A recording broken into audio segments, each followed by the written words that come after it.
So, sa akin naman, Okay. anong nakakwento mo?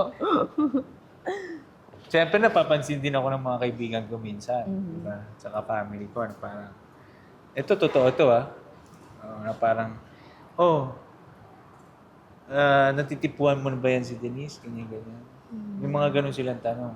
Siyempre, bago ako Oo, eh. siyempre. Tsaka maganda. Magaling sumayaw. Diba? Ando doon yung aura. So, sabi ko naman, maganda siya. Oo, ano naman siya. Mabait and hardworking girl.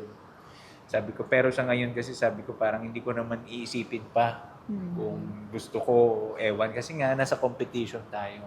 So, yun lang naman yung mga napagkukwentuhan namin. Kasi siyempre, kilala nila ako na parang, ba't parang yung mga TikTok mo, iba ka, gano'n. Mga asaran, mga asaran ng mga lalaki. Oo. So, ako naman, nagpapaasar na, sige, bahala kayo dyan. Oo. So, Lalo siguro nung dun sa reels nga talaga natin. lalo. Siguro dun talaga sila na parang nagulat Naintriga sila. No? Oo. Naintriga Kaya sila. asar agad sa akin. Oo. Kasi nga parang